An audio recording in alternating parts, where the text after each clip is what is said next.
रेशम का उत्पादन कैसा होता है? आज वह रेशम की साड़ियाँ वगैरह मिलती भी और नहीं भी मिलती, उनके स्थान पर कृत्रिम रेशम बना करके उसको काम में लाया जाता है। कुछ भी हो, प्राचीन काल में इसकी परंपरा बहुत दूर तक जुड़ी हुई थी।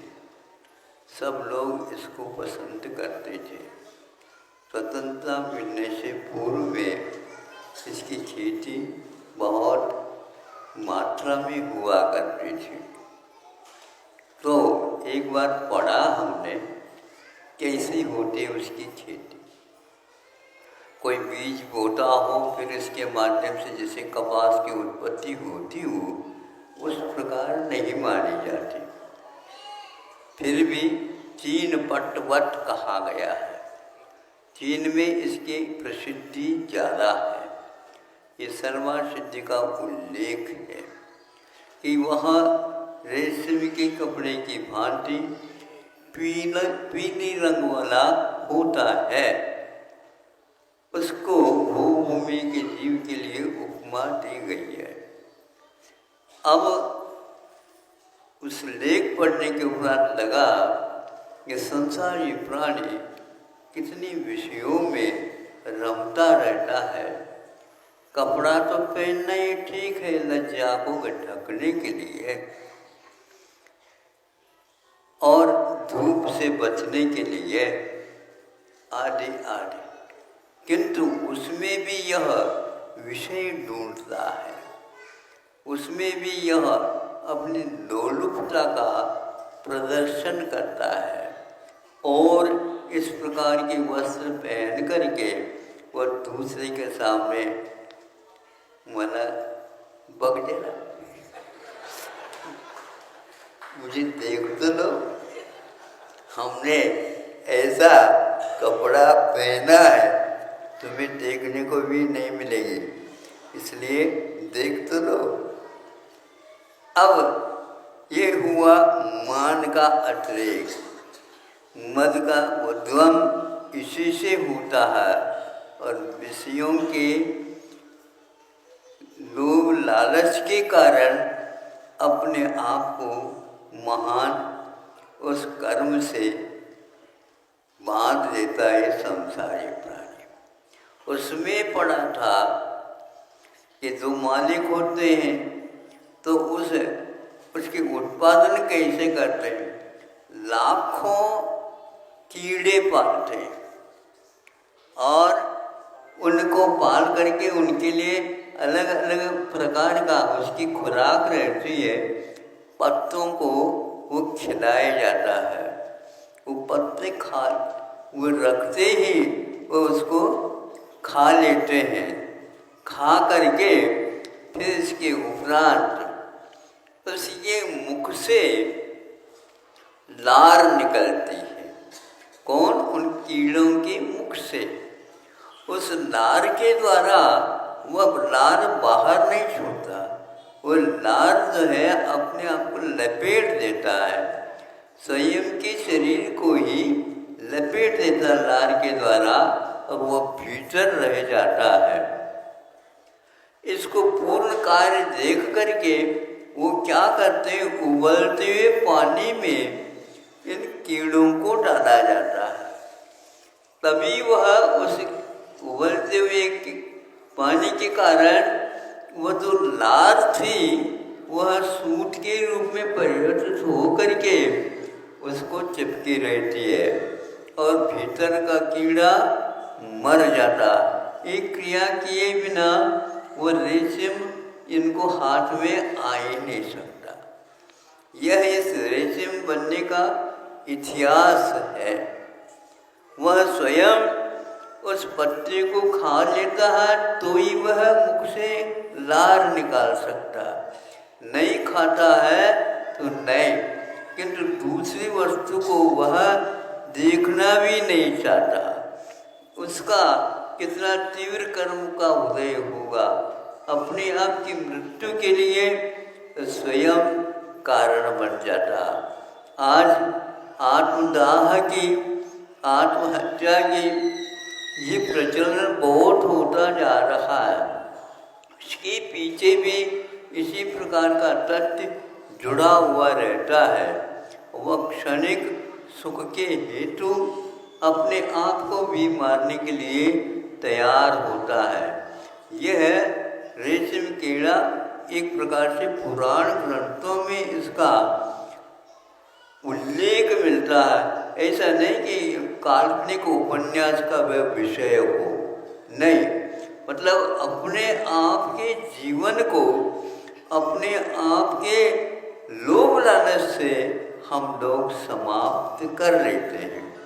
आज जितने भी कार्य हो रहे हैं वह पंचेंद्र के विषयों के साथ उसका घनिष्ठ संबंध है, जो कि हमेशा असंयम की भूमिका में उनको रख देती है। असंयम एक ऐसी मार्गना है, वह ज़्यादा दिन टिकेगी, सम्यक दर्शन के लिए भी घातक सिद्ध हो जाता है।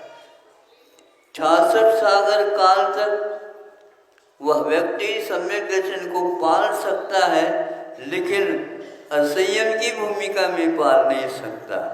बीच में संयम को लेना पड़ता, तब कहीं जाकर के इतनी बड़ी लंबी आयु को पूर्ण किया जा सकता। 3-4 किस्तों में उसके वहाँ विभाजन की क्रिया होती है। मैं इसलिए कह रहा हूँ कि पंचेंद्र के विषयों का संबंध यही नहीं रहता, स्वर्गों में भी चला जाता है। स्वर्गों में भी इस प्रकार के इंद्रियों के विषयों के निमित्त वह अपने आप को आत्मदाह के रूप में स्पष्ट काम में लाता है।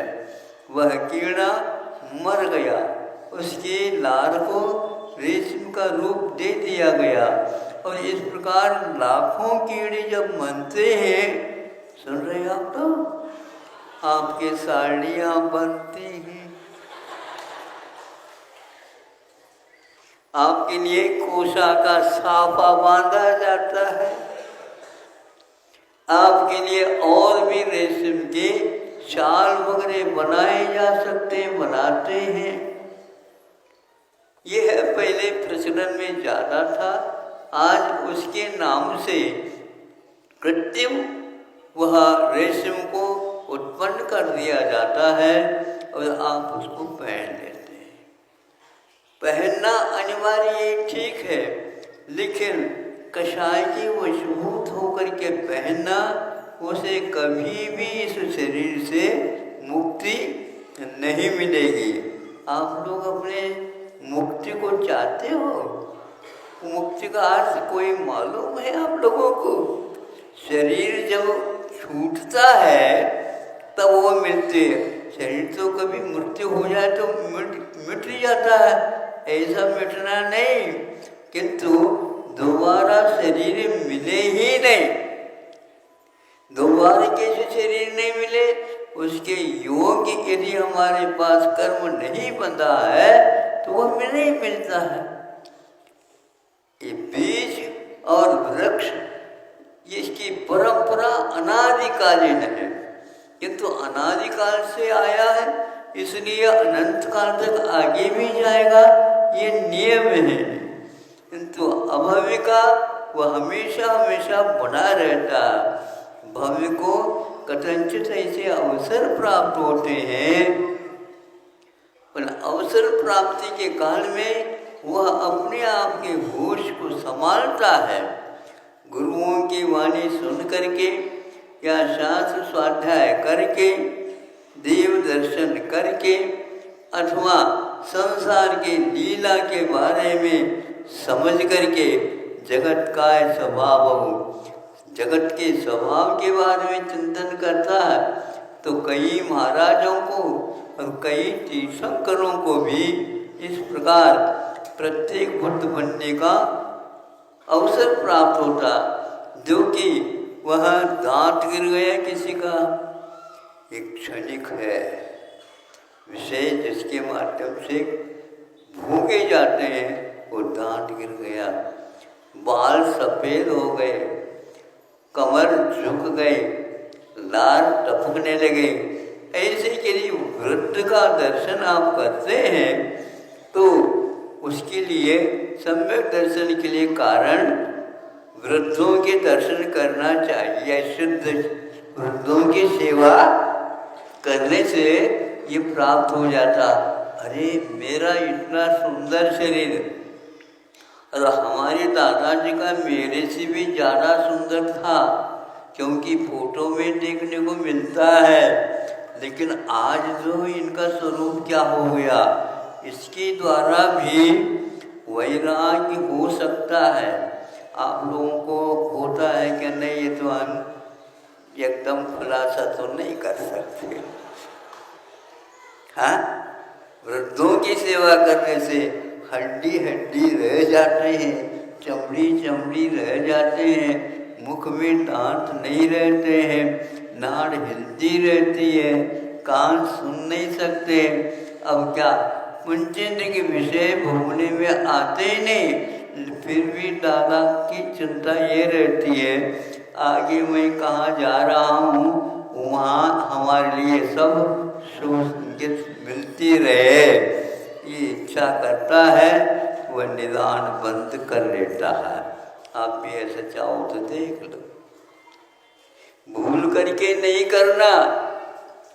हाथी यदि फूकट में मिलता है तो कभी भी नहीं लेना। नहीं सोचते, उसको रख रखाव बहुत कठिन होता है। बड़ी बिल्डिंग बना दी, देखभाल नहीं होता तो ताले डालने पड़ते हैं, और ताले डल गए तो कुछ ही उसका उपयोग क्या है। तो भूत लोग कहते हैं, भूत पिशाच, वो हम यहाँ पर रहते हैं और उसमें कोई भी जा नहीं सकता। जाएगा तो वह ऊपरी वाला चिपक जाएगा। इसलिए बड़े भवन बनाने का विकल्प बोलो है।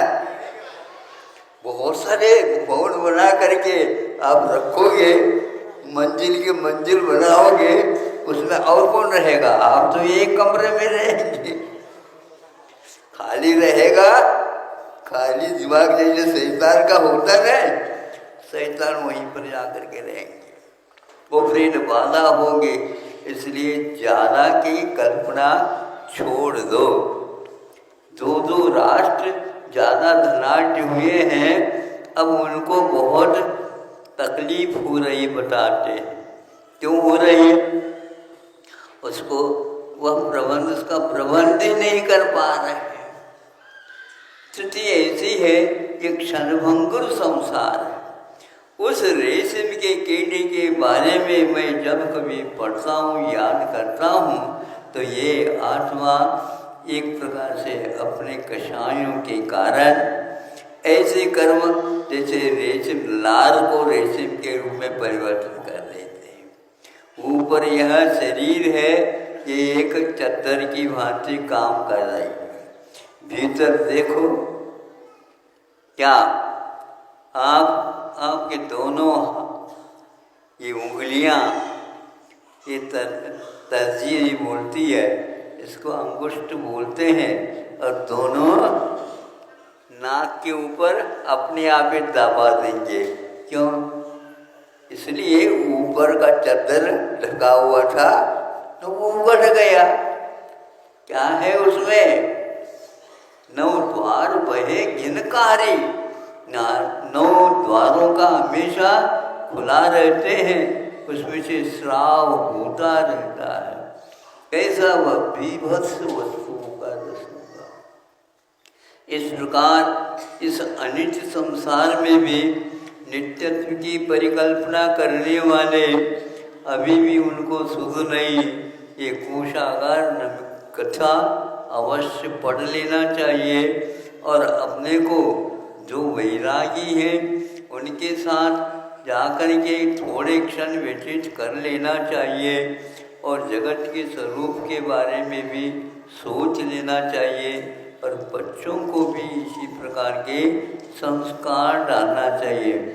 आप बंधु कहलाते हैं, आपके पास आश्रित होकर के रहने वाले रहते हैं, वो उनके ऊपर आप यदि कृपा करना चाहते हैं, बड़े बड़े भवन, बड़े बड़ी राशि आदि आदि की इकट्ठा करने की अपेक्षा उचित कर लो, लेकिन मुख्य रूप से वे अवश्य समझें अपने जीवन के महत्व को। अन्यथा यह जीवन आपका जो मौलिक है, कब्जे को उड़ाने के लिए रत्न को फेंक रहे हैं, ऐसी दशा हुई है। ऐसा जो होता है उसे रत्न का महत्व ज्ञात नहीं है, इसलिए कब्जे को उड़ाने के लिए रत्न का प्रयोग करता है। ये सब उपदेश हम ही लोगों के लिए कृपा करके पूर्व के आचार्यों ने, उपाध्यायों ने, ऋषियों ने अपने जीवन को निरीहता के साथ व्यतीत करते हुए साहित्य का सृजन करके दे दिया है। उन साहित्य का अवलोकन में सुबह उठते ही अखबार का बंडल आप लोगों के पास आ जाता है, उसको तो पढ़ते हो, एक आध बार कम से कम उन स्वाध्याय का भी आप अभ्यास प्रारंभ कर दो। यह जैसे आज 10 मिनट लग गए, इसी में आप लोगों को बात समझ में आ गई, तो स्वाध्याय भी करेंगे तो अवश्य ही तत्व ज्ञान आपको हो जाएगा। हमारी रुचि तो यही है, भावना कि आप लोगों को भी तत्व अच्छा लग जाए। तत्व का अर्थ क्या है? ये अपने भाव धर्म माना जाता है। इस भाव धर्म को समझेंगे, किस वस्तु का क्या धर्म है, किस वस्तु का क्या तत्व है, किस वस्तु को हम उपयोग में ला सकते हैं, किसको नहीं ला सकते हैं, कितनी मात्रा में उसको ला सकते हैं, उसके बिना भी हमारा जीवन चल सकता है क्या नहीं, ये सब बातें समझने की हैं। खाते हो, पीते हो, सोते हो, सब कुछ क्रियाएं करते हो, किंतु वह कहाँ तक उचित है, कितनी मात्रा में होना चाहिए, इसका भी विवेक होना चाहिए। रात के 12 बजे सोए और दिन के 12 बजे भी 5 बार उठाना पड़े, नहीं उठे तो अब कहाँ तक दया करेंगे। और आपके उठाने के लिए ही काम करें, वो अपने घर का भी काम करें या ना करें, किसी किसी को मालूम नहीं पड़ता। अभी तो 12 बजा है, 12 दिन का है कि रात का है, बोलो, मालूम नहीं पड़ता। और आजकल सूर्य नारायण का दर्शन ही नहीं होता। क्यों? इतने बड़े बड़े बिल्डिंग रहते हैं, और इतने बिल्डिंग रहने के कारण वहाँ पर आधा घंटे के लिए भले ही ऊपर से देखो, वो भी यूं करने से सूर्य की धूप दिख जाए, सूर्य नारायण का दर्शन है, उसके लिए रात का 12 और दिन का 12 समान रहता है। दिन में भी लाइट की आवश्यकता है, तो अब आँखों की क्या आवश्यकता है? जब लाइट है तो काम दे। ये स्थिति हो गई है। ये अच्छा है क्या? ये विज्ञान का फल है, जो एक प्रकार से सुविधा के लिए थी, वह बहुत प्रकार के दुविधाओं से युक्त है। ये अब समझ में आ रहा है। जितना समझ में आ जाए और उसके बारे में सोच ले, समझ ले और निर्णय ले ले तो बहुत अच्छा है। वृद्धावस्था में निर्णय लेना बहुत कठिन होता है। इस समय विषयों से बच कर के निर्णय लेना भी बहुत कठिन है, फिर भी यह कार्य आपके लिए हो सकता है। बाद में पश्चाताप करने की अपेक्षा से यह ग्रंथ आदि का वाचन भी हम लोगों के लिए सुखदायी है। यही काम करें। अहिंसा परमो धर्म की